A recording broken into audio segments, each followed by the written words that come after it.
أعوذ بالله من الشيطان الرجيم بسم الله الرحمن الرحيم رب اشرح لي صدري ويسر لي أمري واحلل عقدة من لساني يفقهوا قولي آمين يا رب العالمين. Assalamu alaikum everyone. I hope all of you are doing great. I welcome you all to the second section of basic Arabic grammar. In this section we are going to study fragments and various kinds of fragments. What do I mean by fragments? They are the incomplete sentences. And what do I mean by that? Well, a sentence is something. It is a combination of words that impart complete meaning. For example, he was standing behind the tree.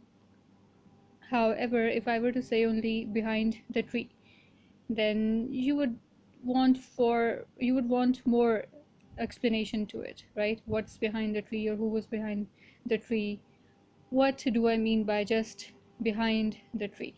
All right, so this behind the tree by itself is an incomplete sentence, or simply a fragment, or a subordinate clause, you could say. And in Arabic it's what we call a fragment, a murakkab, or a jumla naqisa. All right, incomplete sentence. All right, so with that done, we are going to study the first fragment out of the four fragments, and this one is prepositional fragments. So what is this? This is, as the name indicates, related to the preposition. What is a preposition? A preposition is a word that shows relationship of one ism to another. Okay, so well, for example, we have words such as with, at, on, in, from, by, so on and so forth. All right, so these are the prepositions in English. Now we have to study the prepositions in Arabic, and in Arabic they are called haruf jar. Okay, and the fragment itself is called jar majroor fragment. Okay, so let's begin our lesson, and of course we are going to ask Allah subhanahu wa ta'ala to help us out and ease this journey of ours. So Rabbi Yasir, wala tu'assir wa tamim bil khair, Amir Rabbil Alameen. Okay, so the important pointers regarding haruf jar, regarding jar majroor fragment actually. So the preposition is called haruf jar, okay, and the ism after it is called majroor.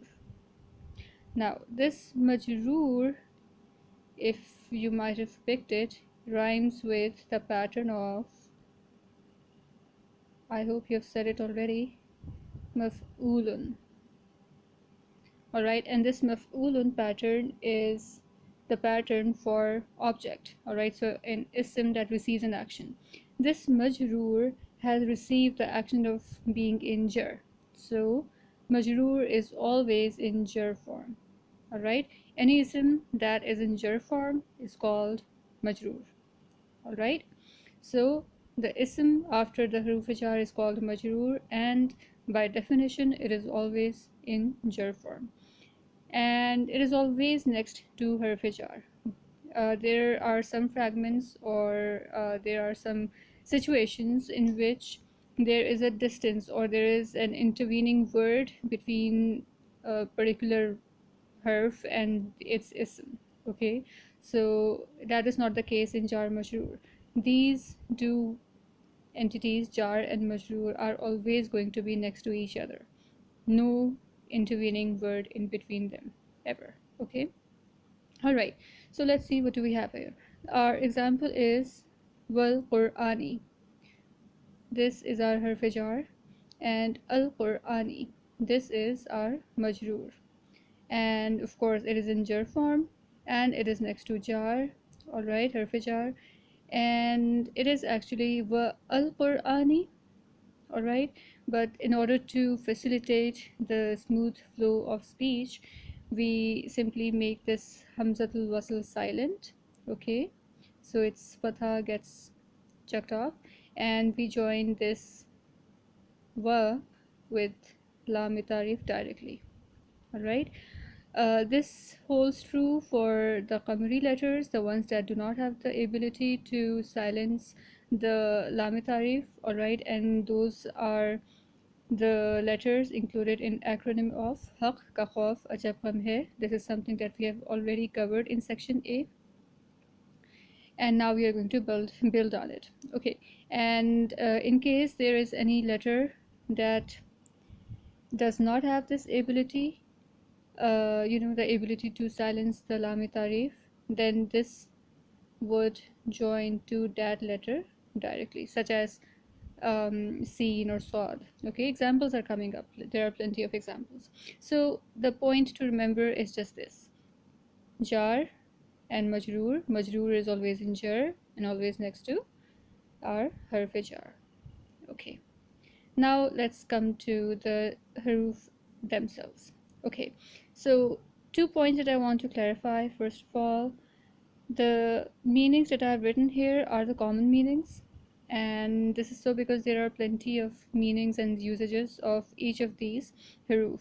So for example, this harf fi can be used in many ways. Okay, so the many meanings can be derived from this fi, and this is determined by looking at the context. All right, so as this is just the beginning, I decided to write only the common meanings over here. Okay, and the second point that I need to tell is that there are two kinds of haruf jar. The first one is the group that is composed of only single letters, of only single letter. Okay, and the second group is that is composed of more than one letter. Okay, so for example, we have fi, ila, min, an, ala, hata. All right, these are all composed of more than one letter, therefore they're in the first group or second group. Okay, and then we also have a group of haruf jar that consists of only single letter, such as la, ta, wa, ka. All right, so now we are going to begin our prepositions. Okay, fi, it means in. All right, for example, fil baiti. Now we have a sukoon on ja in the main fi. All right, however, in order to join this fi with the next word, which is its majroor, we need to omit this sukoon altogether, and then we join this fa with lam tarif over the next word. Okay, why do we do it? Simply because saying fi al baiti is a bit hard. All right, while saying fil baiti is much easier. Okay, no grammatical change is implied over here. The only reason is to facilitate a smooth flow of speech. Fil baiti. Next example is ila. Here it means towards or till or to. There are many other usages, as I said earlier, but the ones that we should know at this stage is towards, till, and to. And our example is ilal baiti. Once again, in order to say it smoothly, we need to join ila with al baiti. Therefore, we change its khari zabar to regular zabar or regular fatha. So it becomes ilal baiti. Okay. Next we have min, from, and our example is minal baiti.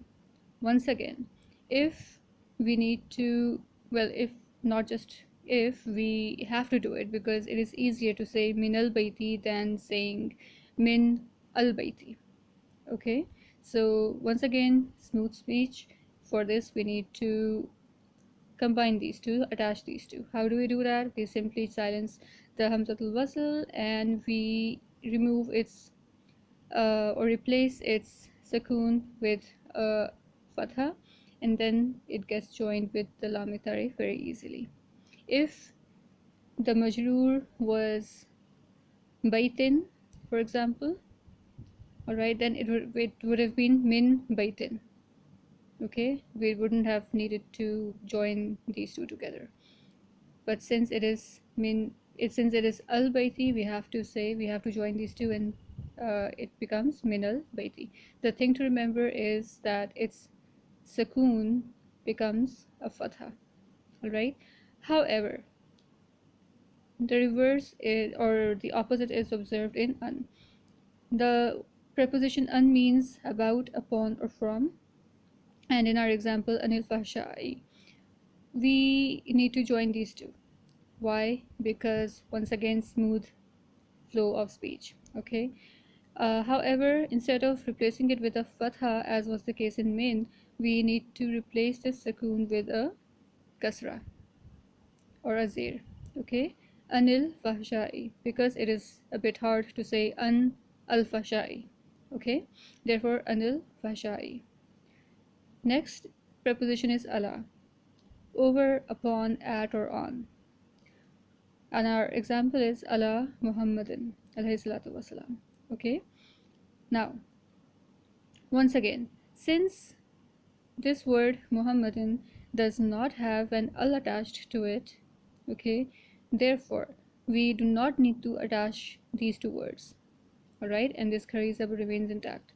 However, if there was a word that had alif lam to it, alright, that was more of lam, then of course we would have to join it, and this khari sabr would have become regular sabr or regular fatha.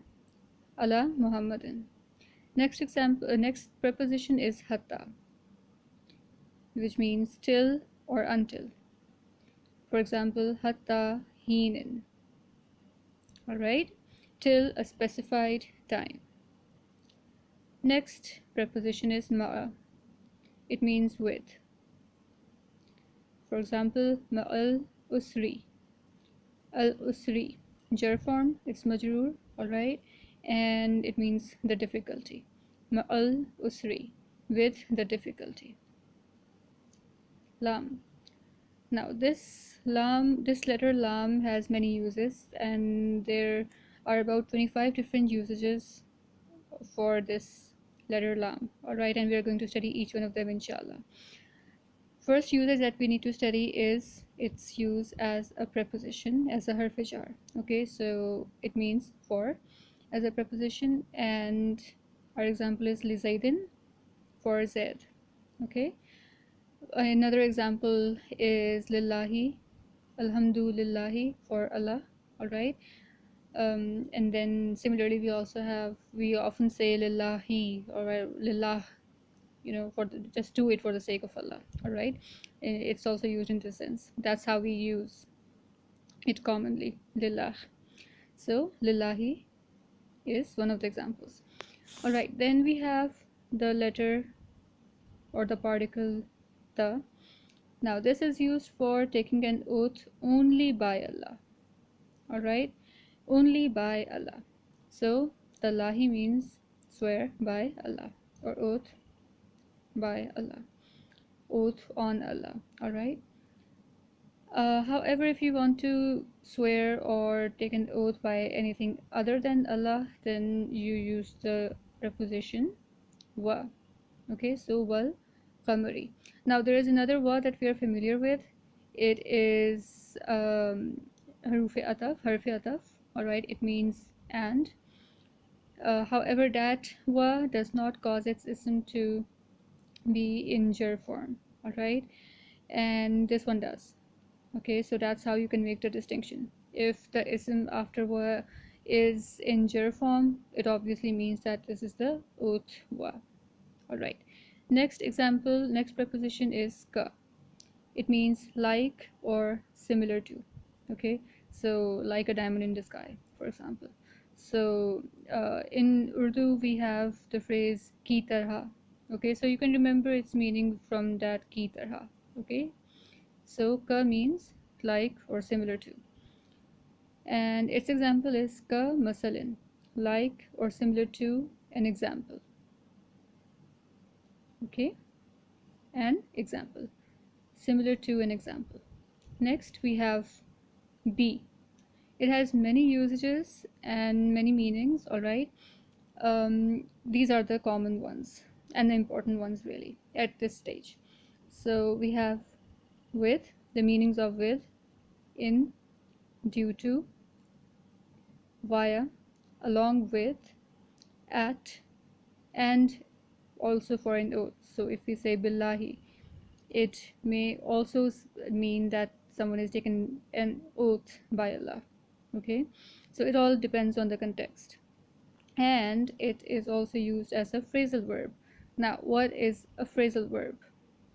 In English, we have some phrases such as to give up, okay, for example. Now, separately, this word up means above or top, and give means to give something, all right, to hand over something, for example. And these two mean, of course, separately, this is what they mean. However, if I look at it as a single entity, okay, to give up, so together this verb and this preposition form phrasal verb, okay. And as a phrasal verb, this entire entity means something totally different, which is to give up, which is to quit or to surrender, okay. So this meaning is not at all similar to this meaning or this meaning, okay. So this is a phrasal verb. Similarly, in Arabic, and in fact in all the languages, we have phrasal verbs. And in Arabic, this be forms many phrasal verbs, and we are going to touch on this subject at great length, inshallah. Our examples include bi qalamin, with a pen, and bil ghaibi, in the unseen. Okay, I hope you understand it now. Now, just a little recap of what I taught up in this table. First of all, if you want to join ila with the majroor, then you need to change its khari zabar to a regular zabar or a fatha, and then you can join it with the majroor. If it's min that you need to join, then you need to change its sakoon with fatha, regular fatha, and then you can join it with the majroor. If it's an that you need to join with the majroor, then you need to change its sakoon with a kasra. And if it is fi that you need to join with its majroor, then you simply omit this sakoon altogether, and then you join this fi with the majroor. Alright, so this is the recap, and now we are going to study some examples, inshallah. Okay, first example, ka nujumin. This ka is your harf jar, nujumin is majroor. Majroor is always in jar. Now we are going to study the meanings. And ka is like or similar to. Nujumin, nujumin. Now this nujumin is your jama mukassir of najmun, which is a star. So nujumin is like stars. Do not translate it as like the stars, because it is not kan nujumi, it is ka nujumin. Okay, notice how it's different. Next example is minal baiti ilal madrasati, from the house, ilal madrasati, towards or to the school. Alas sirati, upon or on the path. Alright, now this sod here is one of those letters that possess the capability to silence this lam tarif. Alright, therefore it is alas sirati and not alal sirati. Okay, alas sirati. And if it were, for example, not mu'arraf bil lam, if it were nakra siratin, then it would have been ala siratin. Okay, next example is lillahi, for Allah. Next, billahi, with Allah or in Allah. Now, for example, I trust in Allah, alright, or amantu billahi. So I believed in Allah. Amantu means it is the past tense of believing. Alright, or it could be oath by Allah, billahi. Alright, then fil kutubi, in the books.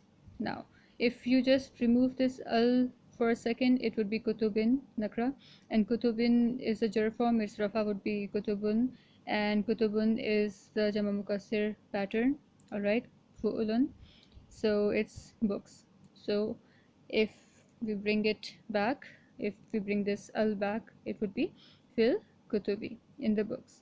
Bil ghaibi, in the unseen. Sabbih bihamdi rabbika. Alright, The reason I gave this example is to show that this be has another use along with. Alright, so sabbih is a command. Alright, so it means glorify, bihamdi, along with the praise and gratitude of your Rabb. Okay, so this is our final example. Sabbih bihamdi rabbika. Alright, so this was our final example and our first fragment is complete, alhamdulillah. Once we are done with another fragment, the possessive one, we are then going to start and study some of the surahs grammatically, inshallah. All right, and till that time I would want you to practice and learn the things that need learning. All right, which includes these jar majroor, the harf jar, and the prefixes and all these things. Okay, so barakallahu li wa lakum fil Qur'anil Hakim. I'll see you in the next lesson, inshallah. Allah Hafiz.